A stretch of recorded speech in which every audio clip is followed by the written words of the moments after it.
Assalamu alaikum students, good morning. Hope you are all fine at home and welcome to online classes. आज हम लोग science का topic पढ़ेंगे food and health, that is on page number 14. Food और health में basically आता है कि मतलब जो हम लोग फूड ले रहे हैं उससे हमारी हेल्थ पे क्या इम्पेक्ट हो रहा है. कि अगर हमारी फूड इम्बैलेंस्ड है या उसमें कुछ न्यूट्रिएंट ज़्यादा है तो हमारी हेल्थ पे क्या इफेक्ट होगा, या हमारी फूड बैलेंस है तो उससे हमारी हेल्थ पे क्या इफेक्ट होगा. नेक्स्ट है कि जो कुछ लोग ईटिंग टू मच फूड, बिल्कुल डिसऑर्डरली कुछ भी खाते रहते हैं, फैट ज़्यादा लेते रहते हैं, शुगर लेते रहते हैं, कोई बैलेंस नहीं मेंटेन रखते तो उन्हें ओबेसिटी के चांसेस ज़्यादा होते हैं. ओबेसिटी काज होती है उससे. और कौन सी फूड ज़्यादा लेते हैं, fatty food, sugary food, salty food ज़्यादा लेते हैं, that is dangerous for the body. और फर्स्ट ऑफ ऑल है, अगर तो हम लोग फैट ज़्यादा लेंगे, एनिमल फैट ज़्यादा लेंगे तो वो हमारी बॉडी के लिए डेंजरस किस तरह होगी कि देखो फैटी जो फूड होती है वो स्टिक टू द आर्टरीज. ये हमारी आर्टरीज हैं, सपोज ब्लड वेसल्स हैं. अगर हम लोग फैट ज़्यादा लेंगे तो आर्टरीज के अंदर फैट की लेयर बनना स्टार्ट हो जाती है. They get stick to the arteries. Arteries की लेयर बनेगी, इसका मतलब ये पैसेज क्या हो गया, नैरो हो गया. अब इसमें से ब्लड का फ्लो क्या होगा, स्लो डाउन हो जाएगा और बॉडी के पार्ट्स को प्रॉपरली ब्लड सप्लाई नहीं होगा. उससे बीपी का प्रॉब्लम होगा, बीपी लो हो जाता है जैसे. अंडरस्टैंड. इसकी reading arteries became narrow, blood flow slow down, उनमें से द आर्टरीज ब्लॉक्ड हो जाती हैं and stop the flow of the blood. और ये क्या है, अपना फंक्शन ब्लड सप्लाई के रुक जाते हैं उनका. और अगर तो हम लोग शुगरी फूड अगर हम लोग शुगर ज़्यादा लेंगे तो उससे टूथ डिके के चांसेस ज़्यादा होते हैं. जैसे बच्चे चॉकलेट्स या खाते हैं, ये टॉफ़ी ज़्यादा लेते हैं, उनकी जल्दी टीथ ख़राब हो जाती हैं. और अगर तो बड़ी एज में लेंगे तो ओबेसिटी के चांसेस ज़्यादा होंगे शुगरी फूड लेंगे. और अगर हाई साल्ट लेंगे तो उससे हाई बीपी होगा. हाई साल्ट लेने से बीपी के चांसेस ज़्यादा हो जाते हैं, ब्लड प्रेशर हाई हो जाते हैं. हार्ट डिजीज़ होती हैं, मतलब हार्ट अटैक के चांसेस ज़्यादा होते हैं. और स्ट्रोक होते हैं. ये हार्ट डिजीज़ होती हैं, हार्ट अटैक होता है जब हार्ट के मसल्स को ब्लड की सप्लाई रुक जाती है, उसे हार्ट अटैक होते हैं. और अगर स्ट्रोक होता है कि ब्रेन के मसल्स को ब्लड की सप्लाई रुक जाए तो उससे कहते हैं स्ट्रोक कहते हैं. और नेक्स्ट है डाइटरी फाइबर और roughage. Dietary fibre actually this a brand of serial. Brand कहते हैं जो आउटर लेयर को, दालों की जो आउटर लेयर होती है ना सीरियल्स, उससे डाइटरी फाइबर कहते हैं. और cellulose wall of the plant, और जो प्लांट्स की आउटर वॉल होती है सेलुलोज, उससे कहते हैं वो डाइटरी फाइबर होती हैं ज़्यादा. Which passes unchanged through the gut. ये सेलुलोज है, ये एनिमल्स में प्रेजेंट नहीं होता, ये प्लांट्स में सिर्फ होती है सेलुलोज के लिए. जब हम लोग प्लांट की सेलुलोज खाएंगे इसका मतलब है हमारी बॉडी में उसके एंजाइम्स ही नहीं है उसे ब्रेक करके आगे पास करें. हमारी बॉडी की जो गट है, मतलब जो हमारी फूड कैनाल है, उसने एज इट इज़ उसे पास कर देने. हमारी जो एपिटाइट, जो हमें भूख लगी होगी वो तो हमारी सेटिस्फाई हो जाएगी, लेकिन क्या होगा, ये हमारी बॉडी का पार्ट नहीं बनेगा. इससे हमारे ओबेसिटी के चांसेस कम हो जाते हैं. सी ना. डाइटरी फाइबर, ये जो हम लोग राइस बनाते हैं अक्सर चुनते भी हैं, वो ब्राउन ब्राउन से जो निकले होती हैं वो क्या होते हैं, वो ब्रांड ऑफ राइस होते हैं. हर एक के डिफरेंट ब्रांड ऑफ सीरियल्स हैं, मतलब दालों के आउटर लेयर छिलके, मतलब जिन्हें कहते हैं हम लोग. ब्रांड ऑफ वीट भी होती हैं, ब्रांड ऑफ राइस भी होती हैं, वो सब किसमें रहते हैं, डाइटरी फाइबर में. और डाइटरी फाइबर की इंपॉर्टेंस लिखी हुई है.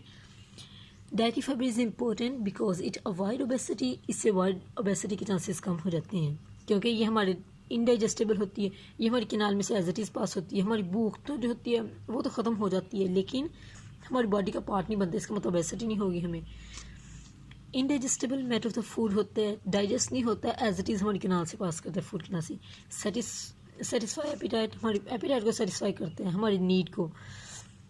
Absorb poisonous waste from the food in the gut. अगर कोई हम लोग फूड के साथ पॉइजनस वेस्ट चला गया सपोज हमारे, तो ये जो डाइटरी फाइबर्स होते हैं ये एब्जॉर्ब कर लेते हैं, इनमें एब्जॉर्प्शन के चांसेस ज़्यादा होते हैं.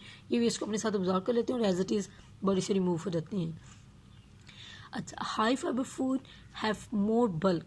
जो फाइबरस फूड होती हैं आपने देखा भी होगा, ग्रीन वेजिटेबल्स होती हैं, फ्रूट्स, सैलिड, वो कहते हैं बल्क में होती हैं, मतलब काफ़ी ज़्यादा क्वांटिटी में होती हैं. Which allow gut muscles to grip. मतलब सैलिड के जैसे ग्रीन पत्ते होते हैं या सीरियल्स वगैरह होती हैं, वो बल्क में होती हैं. उससे जो गट के मसल्स को वो उन पर ग्रिप रखने की मतलब ज़रूरत होती है एंड मूव द फूड. उन पर ग्रिप भी रखते हैं और फूड को मूव करते हैं. इससे क्या होगा, गट के मतलब फंक्शनिंग भी प्रॉपर होगी. और जो लो फाइबरस फूड होती हैं काज कॉन्स्टिपेशन, उससे कॉन्स्टिपेशन के चांसेस ज़्यादा होती हैं. इनमें हमारी गट फंक्शनिंग में है, वो साथ साथ फंक्शन कर रही है, उसे पास कर रही है, मतलब इसमें एक्टिव है और इसमें क्या होगी, अगर तुम्हारी लो फाइबर फूड होगी उससे कॉन्स्टिपेशन होगी क्योंकि हमारी एलिमेंट्री कैनाल वो भी एक्टिव नहीं है, डायबिटीज़ के चांसेस ज़्यादा रहते हैं, कैंसर के चांसेस ज़्यादा हो जाते हैं। अंडरस्टैंड। और नेक्स्ट है disorder of digestive system. Digestive system मतलब जो हमारा पूरी फूड कैनाल है, इसमें कौन से डिसऑर्डर्स के चांसेस ज़्यादा होते हैं। इसमें फर्स्ट है indigestion. Indigestion next ulcer. First of all indigestion को डिस्कस कर लेते हैं। इंडाइजेशन एक्चुअली होती क्यों है। इंडाइजेशन तब होती है अगर तो हमारे जो स्टमक में गैस्ट्रिक जूस प्रोड्यूस हो रहा है वो क्या हो जाए, ज़्यादा गैस्ट्रिक जूस प्रोड्यूस हो जाए, तो उससे क्या होगा, हमें इंडाइजेशन होती है। जैसे अक्सर हम लोग फूड खा के फ़ौरन लेट जाते हैं तो हमें इंडाइजेशन फील होती है।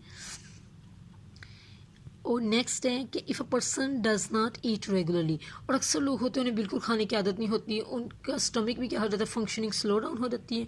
और जब वो अचानक खाना खाते हैं या तो फिर स्पीडली खाना खाते हैं या फिर अचानक जब स्टमक में जाता है तो स्टमक को इनपुट नहीं मिली होती है अभी, तो वो फिर क्या होता है, इंडाइजेशन हमें फील होती है।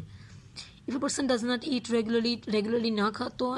और नेक्स्ट क्या हो, if a person eat food too quickly, और जल्दी जल्दी फूड को खाए, उसे इजीली ग्राइंड ना करे, उसे स्टमक में ले जाए इजीली, फ़ौरन स्टमक में ले जाए, तो उससे फिर हमें क्या होगा, इंडाइजेशन फील होती है। इट कैन काज डायरिया, इससे डायरिया के चांसेस होते हैं जिसमें वोमिटिंग इंसान को स्टार्ट हो जाती है, इमोशन वगैरह लग जाती हैं। इंडाइजेशन टैबलेट, फिर हम लोग इंडाइजेशन की टैबलेट्स लेती हैं या लिक्विड्स लेती हैं टू ईज द पेन। जैसे डायरिया जिन्हें हो जाता है अगर तो सीवियर कंडीशन है फिर उन्हें ड्रिप्स वगैरह लगती हैं, उन्हें टैबलेट्स या ड्रिप्स वगैरह लिक्विड होते हैं मतलब ड्रिप्स वगैरह की फॉर्म में देना पड़ता है उन्हें, क्योंकि वो पेन भी स्टार्ट हो जाती है। साथ उस पेन को ईज़ करने के लिए हम लोग लिक्विड या टैबलेट्स लेते हैं। ये जो हम लोग लिक्विड लेते हैं तो फिर से कहते हैं ये न्यूट्रलाइज द एसिड, क्योंकि गैस्ट्रिक जूस बहुत ज़्यादा प्रोड्यूस हो गया है, क्योंकि हमने फूड खाई है, स्टमक को इतनी इनपुट नहीं मिली थी, स्टमक ने ज़्यादा प्रोड्यूस कर दिया, या चांसेस है कि स्टमक ने मे प्रोड्यूस ना किया हो, दोनों चांसेस हैं। और न्यूट्रलाइज करना है एसिड को, जो गैस्ट्रिक जूस प्रोड्यूस हुआ स्टमक में उसे न्यूट्रलाइज करना है। And not eating enough roughage can cause constipation, अगर हम लोग अपनी फूड में फाइबर ज़्यादा ना लें तो उससे क्या होता है, कॉन्स्टिपेशन के चांसेस होते हैं। और कॉन्स्टिपेशन का अभी तक कोई इतना ख़ास इलाज नहीं है, डॉक्टर्स भी यही कहते हैं फ्रेश फ्रूट लें, वेजिटेबल्स लें, इन्हीं से कॉन्स्टिपेशन का इलाज होते हैं।